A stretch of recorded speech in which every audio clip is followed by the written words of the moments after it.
Cor- Cordial saludo, tutor y compañeros. Esta es la presentación del taller de reconocimiento inicial del curso de algoritmos. Las temáticas son componentes y operaciones de las computadoras y el proceso de la programación. Mi nombre es Indira Lorena Méndez, soy del grupo 181, pertenezco al SEAT Acacias y ese es mi correo y mi número de celular de contacto. Mis aficiones, pues entre mis aficiones me gusta mucho practicar deporte, sobre todo montar bicicleta y ir al gimnasio. Bueno, tenemos acá la temática del curso, que está compuesta por tres unidades: introducción a la programación, algoritmos y estructura de datos y lenguaje de programación. A su vez, tenemos 6 etapas en todo el semestre en cuanto al curso de algoritmos. Empezamos con el taller de reconocimiento inicial, que se cierra el 6 de septiembre. Lo siguiente es un taller que va del 7 de septiembre al 4 de octubre. Lo siguiente es otro taller que va del 5 de octubre al 18 de octubre. La cuarta etapa es otro taller que va del 19 de octubre al 16 de noviembre. El quinto es la lección evaluativa de programación de computadoras, que va del 17 de noviembre al 29 de noviembre. Y por último, la actividad que corresponde al 25% de la nota es el taller de evaluación final, que va del 30 de noviembre al 13 de diciembre. Esta es la temática del curso y las fechas de cierre. ¿Qué entiendo por programación? Bueno, eh, en resumen es que las computadoras hagan lo que nosotros queremos. Son instrucciones que damos para que se realicen unas acciones y den una solución a un problema determinado. Todo esto por medio de diseñar y codificar el código fuente de programas de computadora. Eso es lo que entiendo básicamente por programación de computadoras. Dentro de los lenguajes y su evolución, pues hubo una primera generación que fue más o menos en 1957, donde salieron lenguajes como Fortran, Algol, Lowell, Simula, CPL. En una segunda generación, más o menos en 1970, salió Pascal, Prolog, Chim, SQL. Ya llegando en los 80, salieron los lenguajes imperativos, o sea, salieron más sofisticados. Tenemos, por ejemplo, C++, MATLAB, Eiffel, Erlang, Perl. Ya en los 90 salió Haskell, Python, Ruby, Java, C#, y JavaScript. Y los actuales, que son de programación distribuida, como F#, Groovy, Dart y Swift. Estos son pues los lenguajes y su evolución.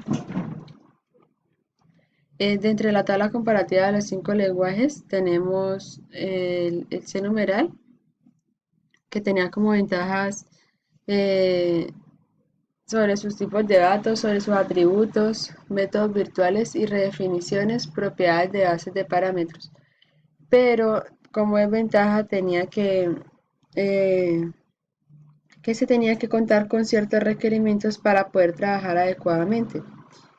El lenguaje de programación Python soportaba varias bases de datos, es rápido de desarrollar, es sencillo y veloz. Sus bibliotecas hacen gran parte del trabajo, pero los programas interpretados son los más lentos que los compilados.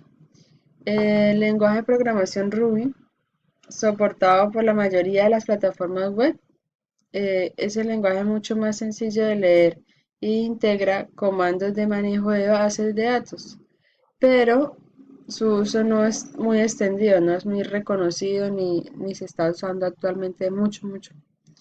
El Java, su ventaja es que la programación es orientada a objetos, es fuente abierta y es un lenguaje multiplataforma. pero requiere un intérprete. Algunas implementaciones y librerías pueden tener códigos rebuscados. Y por último, el lenguaje de programación C++ eh, puede compilar y ejecutar código C orientado a objetos muy didáctico, pero es mucho más difícil de usar, es difícil de programar bases de datos y también tiene como desventaja los punteros. Esas son el cuadro comparativo de 5 lenguajes de programación. Tendencia en cuanto a los lenguajes de programación, bueno, esta la saqué según Codeval, que es como una organización de personas que les encanta la programación de computadores y ellos también concursan en cuanto a diseño de programas y todo eso de programación. Y en esa tendencia, en esas estadísticas encontré esta imagen donde tiene la tendencia de los lenguajes de programación que más están usando en el momento. Entonces ahí podemos observar a Python y a Java como dos de los principales eh, que usan los programadores hoy en día. Cuando se habla de buenas prácticas de programación, ¿a qué se refiere? Por ejemplo, como evitar poner números sin haberlos definido antes.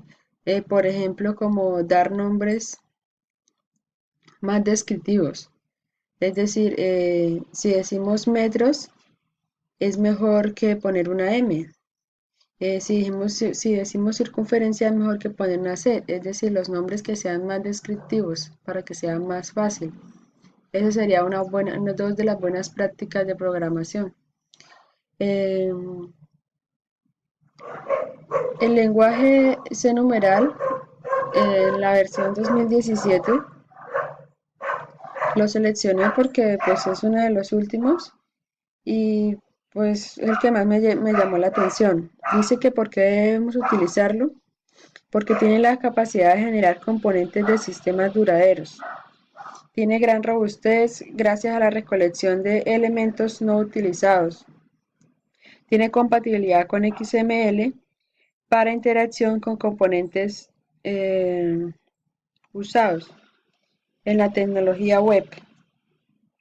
Tiene capacidad de control de versión para facilitar la administración. Y es muy simple pero eficaz. Esas son las razones por las cuales decidí indagar sobre el lenguaje C numeral, pero la versión 2017. Bueno, eso es lo que ya hemos hablado. Muchas gracias. Repito mis datos, mi número de celular, mi correo electrónico y espero haber llenado las expectativas con el video. Gracias.